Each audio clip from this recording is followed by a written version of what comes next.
چڑیل ساس اور بہو۔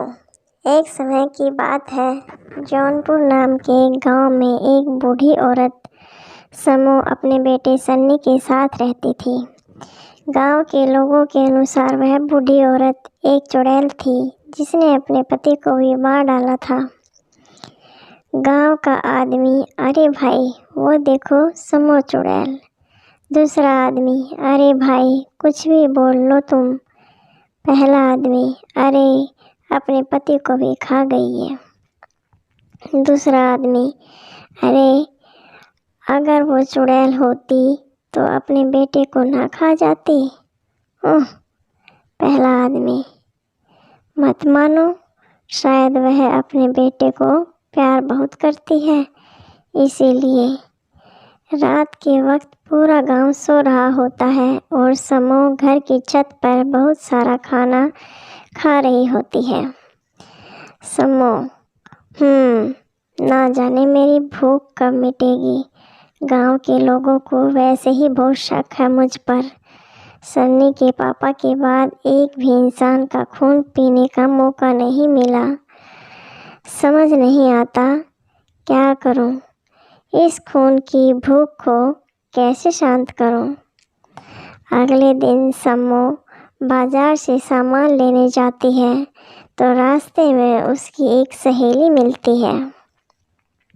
سہیلی: کیسی ہو سمو؟ سمو: میں کیا بتاؤں، سنی کے پاپا کے بعد شریر کمزور سا ہوتا رہتا ہے، تم گھر پر آنا شام کو۔ سہیلی ڈرتے ہوئے: شام کو؟ سمو: ہاں، ارے ہاں، ڈرتی کیوں ہو، میں کون سا تمہیں کھا جاؤں گی۔ ہاں۔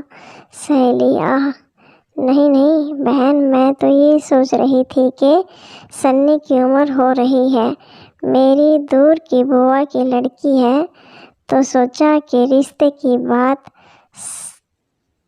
سمو اپنی سہیلی کی بات پوری سنے بنا ہی سوچنے لگ جاتی ہے کہ اس کے خون کا انتظام ہو گیا اب، اور وہ بنا سنی سے بات کیے ہاں کر دیتی ہے۔ کچھ دنوں بعد سنی کی شادی ہو جاتی ہے اور نئی بہو گھر پر آ جاتی ہے۔ روز رات جب سمو بہو کے پاس جاتی، سنی کو پاس میں دیکھ کر اس کی ہمت نہ ہوتی۔ اچانک ایک رات سمو: ہائے بہو، کیا ہوا ماں جی؟ سمو: کچھ نہیں بہو، آج پتہ نہیں پیٹ میں، میرا مطلب پیروں میں بہت درد ہو رہا ہے۔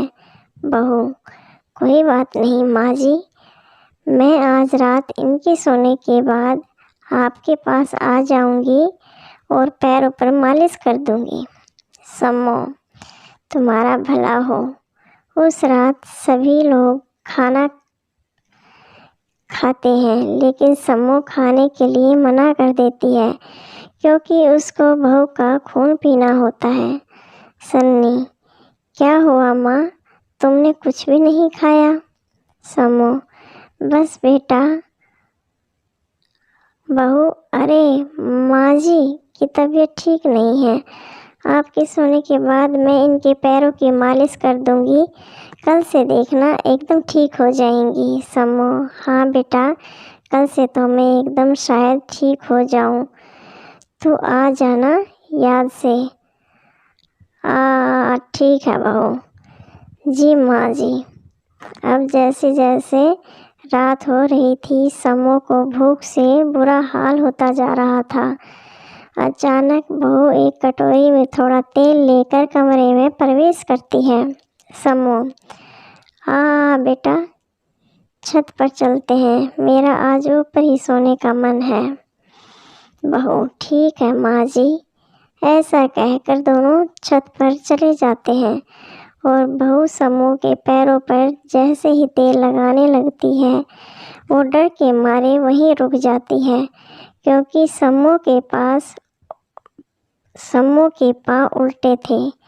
بہو من میں سوچتے ہوئے: اچھا ہوا بوا کا تو گاؤں والے ٹھیک ہی کہتے تھے اس کے بارے میں، یہ ہے تو وہ چڑیل ہی ہے۔